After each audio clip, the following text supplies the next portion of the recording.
A very good evening and welcome to the news tonight, where we get you the day's top stories from India and across the world.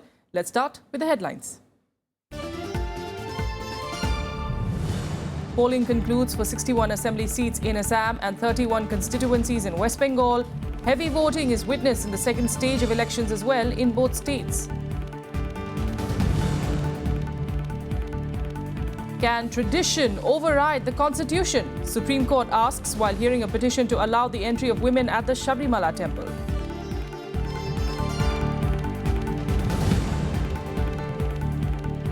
Maldivian President Abdullah Yamin Abdul Gayoom meets Prime Minister Narendra Modi and Foreign Minister Sushma Swaraj. Both sides signed 6 agreements in various fields, including trade and maritime security.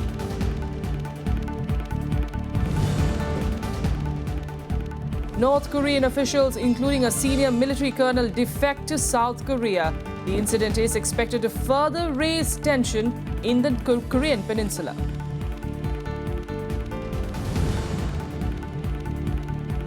And Prince William and Kate are in New Delhi, visit Rajghat and pay tributes to war heroes at India Gate.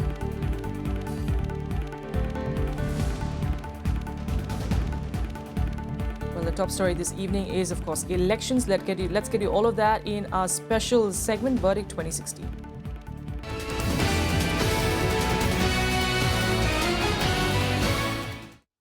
Now, starting with Assam, where over 80% voting was recorded in the 61 assembly constituencies, which went to polls in the second and the final phase today, deciding the fate of 525 candidates. Several heavyweights, including cabinet ministers, a former chief minister, and BJP's Himanta Biswa Sarma's fate were sealed this phase. Let's take a look at how the state polled in the second phase.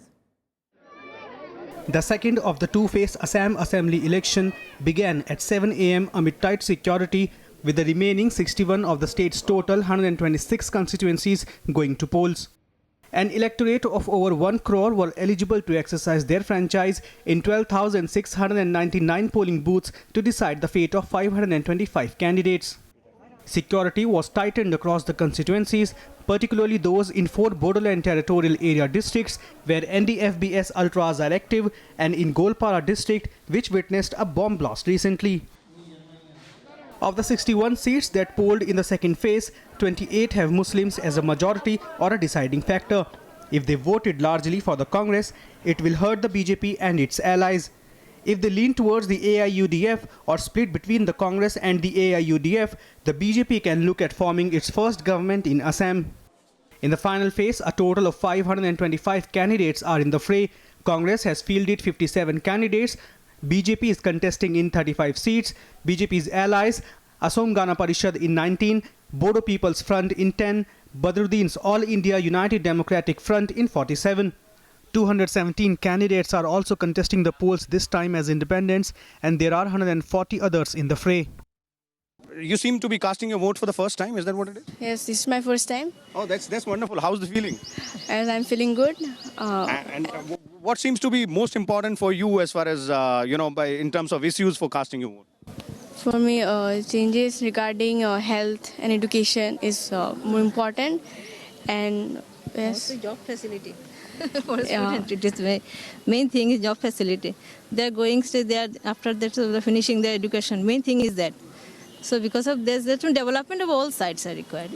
So that's clear out here. It seems the basic issues which have always held sway in most of the elections, be it the education, be it the availability of more better health facilities. Specifically, the younger voters seem to be more concerned about the employment opportunities. Among the prominent candidates are Cabinet Ministers Rakibul Hussain, Chandan Sarkar and Nazrul Islam from the Congress. Former 2-time Chief Minister and veteran AGP leader Prafulla Kumar Mahanta, AIUDF Chief and Dhubri MP Badruddin Ajmal, and former Congress Minister Himanta Biswa Sarma, who is now in the BJP. Would reward the Congress Party for the good work it has done for the people of Assam in the last 15 years. कि ये festival ऐसा है सारे जाति धर्म से सबसे ऊपर अपने मुल्क का मैं समझता हूँ एक गणतांत्रिक जो सिस्टम है उसका सबसे बड़ा ईद का दिन है. While the Congress looks forward to retaining power for the 4th successive term, the BJP has called for a parivartan or change to usher in development. Bureau Report, Rajya Sabha TV. And meanwhile, heavy voting also seen in West Bengal during the second part of the first phase of polling in the state. 31 constituencies spread across 3 districts of Purulia, West Midnapur and Bankura went to polls amid tight security. Here are more details. 31 constituencies of West Bengal Assembly went to polls on Monday. The constituencies are in the 3 districts of the state, West Midnapur, Bankura and Burdwan. Polling booths opened amid tight security at 7 a.m. A multi-layered security ring was put in place around the constituencies to ensure free and fair polling. Security तो अच्छा है, ठीक है, vote भी ठीक चल रहा है, सब लाइन से है, सब सिक्योरिटी तो पहले से खड़ा है, हम लोग का ठीक टाइमली एंट्री करने दिया. An electorate of 70 lakh were eligible to exercise their franchise in 8,465 polling booths to decide the fate of 163 candidates in 31 constituencies. Voting began at 7 a.m. in all the 31 constituencies and came to an end at 4 p.m. in the insurgency-hit areas and went on till 6 p.m. in the other seats. 5-time CPIM MLA from Narayangarh and leader of opposition Surjakant Mishra and senior state Congress leader Manas Bhunia from Sabang are among the major candidates in this phase. 91-year-old Gyan Singh Sohanpal, the senior-most member in the West Bengal Assembly, is in the fray again from Kharagpur Sadar seat, where he is pitted against BJP State President Dilip Ghosh. I personally understand that the entire election commission is sleeping like a small baby at the lap of Mamata Banerjee's government. हमारा अधिकार vote देना ताई जन vote देते हैं. अच्छा है vote देना, ऐसे अपना अधिकार है वोट देना और जिसको चुनना है अपना अपना चुनेगा, इसीलिए वोट दिए हैं. There will be 5 more days of polling for the 294 assembly seats in the state. The last day of polling is on 5th of May. Counting of votes will take place on 19th of May. Bureau Report, Rajya Sabha TV.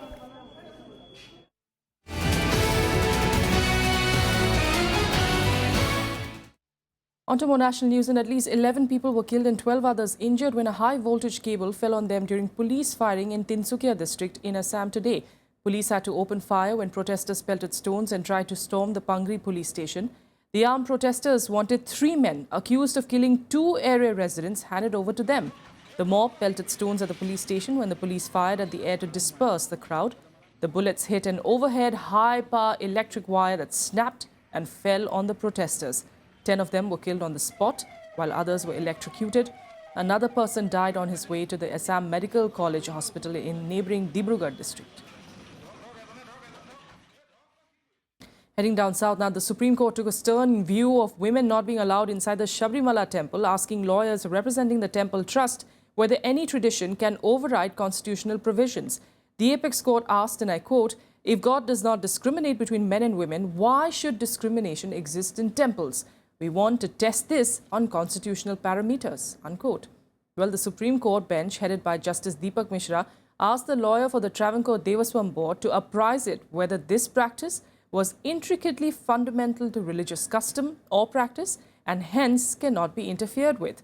The board's advocate, K.K. Venugopal, has sought 6 weeks' time for filing evidence, including documents and ancient scriptures on the issue. He said that the practice of prohibiting women of menstrual age into the Sabrimala temple was being followed for centuries. He urged that this aspect be kept in mind while deciding the matter. Meanwhile, Kerala's top temple board has ruled out a ban on fireworks displayed during festivals despite the tragedy at the Kolam temple on Sunday. The High Court will take up the issue tomorrow. At least 110 people were killed in the devastating fire tragedy at the Puttingal temple. 5 people were detained in connection with the case. Clamour for a ban on fireworks in temples is growing louder.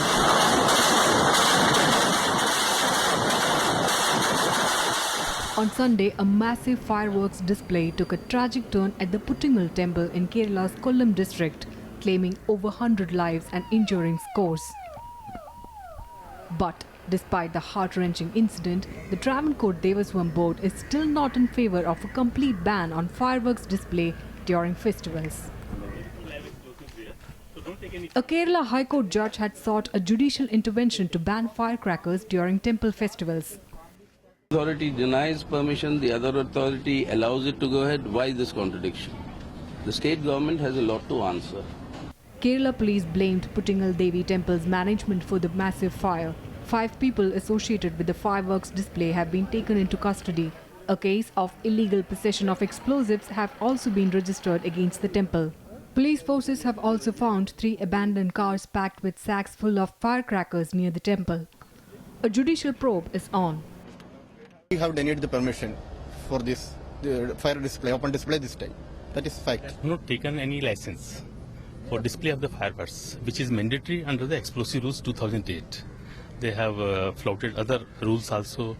On Sunday, Prime Minister Narendra Modi took stock of the situation, visiting the spot and the injured.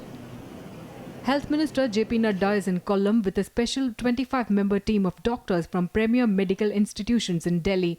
Congress Vice President Rahul Gandhi also visited the spot. Kerala Chief Minister Oommen Chandy has assured all assistance to the families of the victims. He announced an ex gratia relief of rupees 10 lakh to the kin of each of those killed in the fire tragedy and rupees 2 lakh for the seriously injured. Allotted 10 lakhs rupees for the dead person and 2 lakhs rupees for the seriously injured person and 1 lakh for the injured persons. The best has been put by the state medical department, and we are there to support it. We are in constant coordination with the state government. At hospitals, morgues and police stations, grieving families are still searching for their beloved ones. The armed forces also pitched in with helicopters, aircraft and medical teams to ensure quick treatment of the injured. The Puttingal temple is one of the oldest in the state. The mishap took place on Sunday when thousands of people had gathered at the temple for festivities. The blaze started when a cracker fell on a shed where more fireworks were stored, sparking a string of powerful explosions that blew the roof of the administrative block of the temple and caused a nearby building to collapse. Bureau Report, Rajya Sabha TV. Meanwhile, in another temple row, Shankaracharya Swarupanand today claimed that the entry of women into the inner sanctum of the Shani Shingnapur temple in Maharashtra will trigger an increase of incidents of rape. The controversial comments were criticized by women's activists. Swami Swarupanand Saraswati is the Shankaracharya of the Dwarka Sharda Peeth. His remarks come just days after the temple ended a centuries-old ban on women being allowed to offer prayers to the idol in the shrine. In January this year as well, when women activists tried to force their way into the temple, the 94-year-old warned that the effect of Shani or Saturn is harmful to women. महिलाओं ने जो शनि का भी दर्शन किया और बड़ी विजय मना रही हैं, डंका पीट रही हैं। शनि की दृष्टि अब महिलाओं में पड़ेगी तो जो रेप की घटनाएं हो रही हैं ये और बढ़ेंगी, जबकि उनको प्रयत्न करना चाहिए था कि महिलाओं के साथ जो अत्याचार लोग नशा करके कर रहे हैं तो नशे को नष्ट करने के लिए उनको उपाय करना चाहिए था। शनि की पूजा करने से कौन सा स्त्रियों के साथ अत्याचार बंद होगा? ये जो बयान दिया है इस वक्त शंकराचार्य ने, उनको इसे वापस ले लेना चाहिए, नहीं तो उनको मालूम पड़ना चाहिए कि उन्होंने गैर संवैधानिक बात की है। All these years, women were not allowed into the temple. So was there absolutely no problems that women faced? How can he say that women going into the temple is going to lead to the destruction of women? On to more national news, and the National Investigation Agency or the NIA on Monday asked the Interpol to issue a red corner notice against Jaish-e-Mohammed chief Maulana Masood Azhar and 3 others in the Pathankot airbase attack case. The NIA on Friday had secured arrest warrants against Azhar, his brother Abdul Rauf and 2 others for allegedly conspiring to carry out the terror strike on the Indian Air Force base in Pathankot. An Interpol red corner notice is already pending against Azhar for being allegedly involved in the conspiracy behind the attacks on Parliament and Jammu and Kashmir State Assembly. Similarly, an Interpol red corner notice is pending against Rauf in connection with the IC 814 hijacking case of 1999.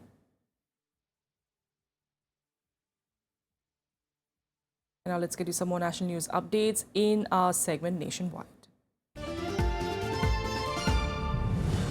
The Supreme Court today revived the National Eligibility Entrance Test for medical courses across the country.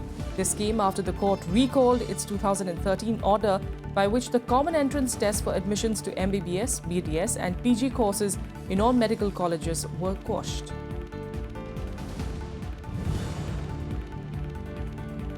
The Congress today expelled senior leader Jagmeet Singh Brar from the party's primary membership.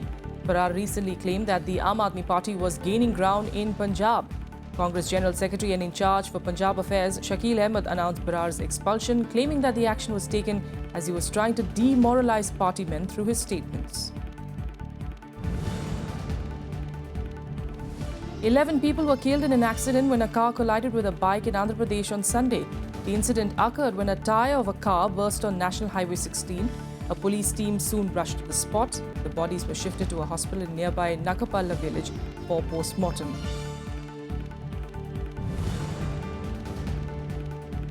At least 5 people were killed and 49 injured when a bus fell into a gorge in Doda district of Jammu and Kashmir on Sunday. The bus was on its way to Dhada village when it skidded and fell down into the deep gorge. The injured were rushed to the district hospital for treatment. The additional Deputy Commissioner of Police said that the authorities had been told about the incident as soon as police received information about it.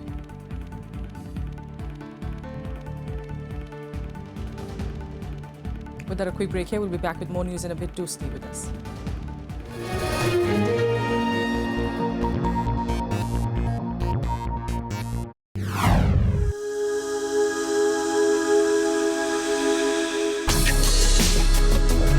Tales that inspire.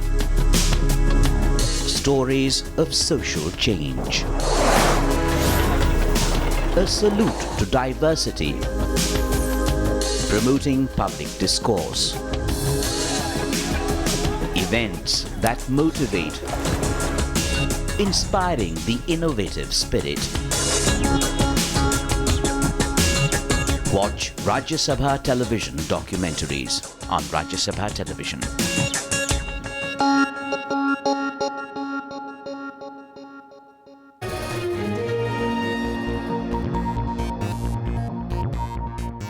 Welcome back. Let's get you some news coming in from Ukraine now. In a suspected racist attack, 3 Indian students from a medical college there were stabbed on Sunday. 2 of them later died, while the third victim is now recovering in a hospital. All 3 students belong to Uttar Pradesh. The Ukrainian authorities detained 3 local residents who were trying to flee the country after the incident. Meanwhile, arrangements are being made to bring back the mortal remains of the 2 students who died in the attack. MEA spokesperson Vikas Swarup has said that the Indian embassy is also taking up the matter related to safety of Indian students strongly with the Foreign Office of Ukraine. हम भारत सरकार से अनुरोध करते हैं कि dead body जल्दी से जल्दी भारत आई जाए, ये अनुरोध करेंगे और इन्वेस्टिगेशन फेयर हो वहाँ की कंट्री से, ताकि जो है दोषियों को सजा मिले. We'll keep an eye out for developments there. Meanwhile, Maldivian President Abdullah Yamin Abdul Gayoom held talks with Prime Minister Narendra Modi today to further strengthen bilateral cooperation. 6 agreements were also signed, including the areas of trade and maritime security. Yamin also met External Affairs Minister Sushma Swaraj and is also scheduled to meet President Pranab Mukherjee. Maldivian President Abdullah Yamin Abdul Gayoom on Monday held talks with Prime Minister Narendra Modi in New Delhi. Both leaders discussed ways to improve bilateral relations. Referring to India's neighborhood first policy, Modi said the security and stability of Maldives are in India's interest. Maldives की प्रगति, सुरक्षा और आर्थिक विकास जितना आपका मकसद है, उतना ही भारत का भी लक्ष्य है. मालदीव की स्थिरता और सुरक्षा भारत के सामरिक हितों से सीधे जुड़ी हुई है. Yamin called India the most important friend for Maldives.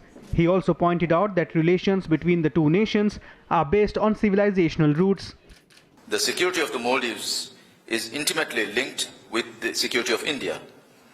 During my visit, Prime Minister and I exchanged views on further expanding our ongoing partnership to counter militant radicalism, cross-border terrorism, organized crimes, and other forms of security threats facing our two countries. Both nations also signed 6 agreements in the fields of taxation, tourism, space research, defense, and conservation of mosques. हम मालदीव की सुरक्षा जरूरतों के प्रति जागरूक हैं. राष्ट्रपति यामीन भी इस बात से सहमत है कि मालदीव भारत के सामरिक और सुरक्षा हितों के प्रति पूरी तरह संवेदनशील रहेगा. India and Maldives share 50 years of diplomatic ties and enjoy a historically close relationship. But China's presence in the Indian Ocean archipelago has increased tensions and concerns for New Delhi. Bureau Report, Rajya Sabha TV. And speaking of visitors, Prince William and Kate Middleton today arrived in Delhi on the second day of their two-day India visit. After a dazzling Sunday, the UK royals spent time at the India Gate War Memorial and Mahatma Gandhi's memorial at Rajghat. They were also the guests at a birthday party for the Queen at the residence of the British High Commissioner in Delhi.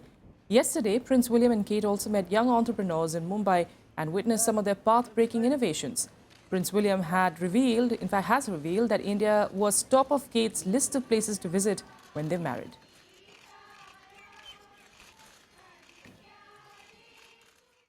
Very impressed by the energy and ideas we've just seen. Being here today, it is clear that India is leading the way in so many areas of innovation and technology. Your ability to innovate is not just good news for India, but it's great news for the world. International news in South Korea says that 2 North Korean officials, including a senior military colonel, have defected to their side. The colonel is reported to be the highest-level North Korean military official known to have defected. The developments further increased tension in the Korean peninsula in the aftermath of a series of tests carried out by North Korea and subsequent sanctions imposed on it by the West and the United Nations. In a development that will raise tensions in the Korean peninsula, 2 North Korean officials, including a senior military officer, defected to South Korea. Seoul says one of the defectors was a senior colonel in an espionage department against South Korea. 오늘 아침에 보도됐던 것은 사실은 있는 것 같습니다. 그것까지만 제가 말씀드릴 수 있고 구체적인 인적 사항 등 구체적인 사항은 아직은 말씀드릴 수 없다 이렇게 말씀드리겠습니다. The announcement comes 3 days after Seoul revealed that 13 North Koreans working in a Chinese restaurant defected to the south. It was the largest group defection since North Korea's leader Kim Jong-un took power in 2011. China insists they had valid passports. North Korean defectors to South Korea typically travel through China to a third country before reaching the south. 近日呢，中方公安部门接到了一些朝鲜在华公民失踪的一个报告。经过调查呢，13名朝鲜籍人员于4月6日凌晨持有效护照正常出境。需要特别强调的是呢，这些人持有的是有效身份证件。 No motive has been given for the recent defections, although North Korea punishes those caught trying to leave and their families. South Korea says over 29,000 North Koreans have defected to their side since the end of Korean War in the 1950s.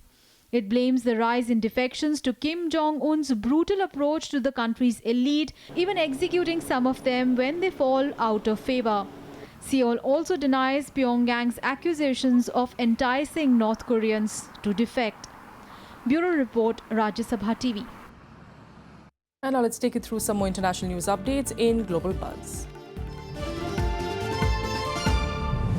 2 people were killed while 7 others got injured when a minibus carrying workers from Afghanistan's Ministry of Education was hit by a bomb in Kabul. The roadside bomb blew up the vehicle carrying workers to their offices in Kabul's eastern Bagrami district. No organization has claimed responsibility for the attack.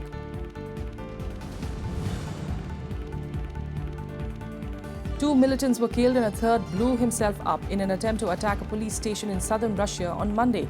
The identity of the militants is not yet clear. Russian news reports, though, said that explosions set off by the militants damaged the station and vehicles parked outside.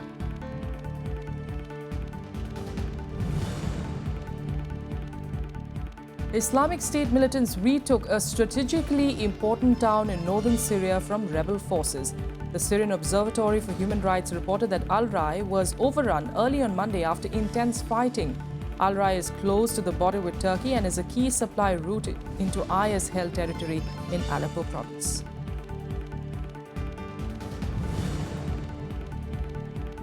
And in Peru, center-right candidate Keiko Fujimori is likely to win the first round of Peru's presidential elections.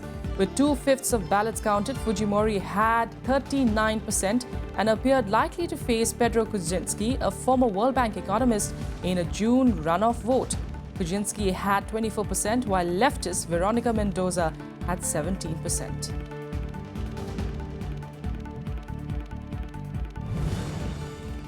Now let's get you all the action from the world of sports in Sports Beat.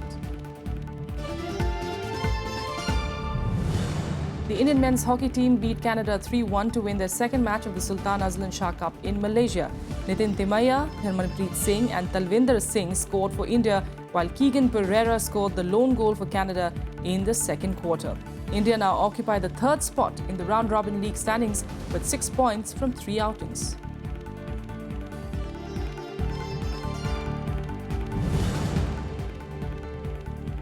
The Indian women's hockey team, though, went down 3-4 to Ireland in a penalty shootout to finish 6th in the Hawke's Bay Cup on Sunday. Both teams were tied 1-1 at the end of regulation time as Deirdre Duke and Namita Topo scored a goal each for their teams. India had finished 7th in the previous edition of the tournament. Danny Willett became the first Briton to win the US Masters for 20 years after taking advantage of Jordan Spieth's capitulation on a sensational final day at Augusta. Willett won his first major by 3 shots after eclipsing the overnight leader with a 5 under 67. Defending champion Spieth led by 5 shots as he approached the 10th, then dropped 6 shots in 3 holes.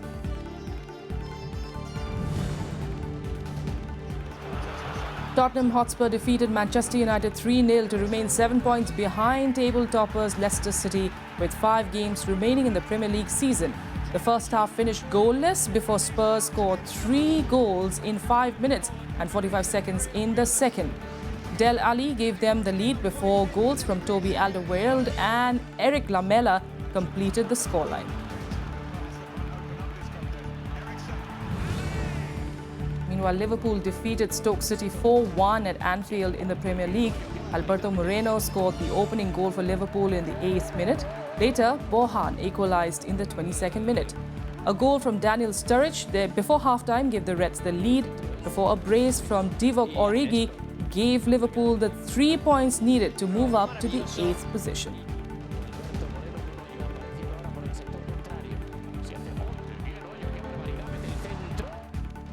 And that's all we have for you on the news tonight from the entire team here. Good night.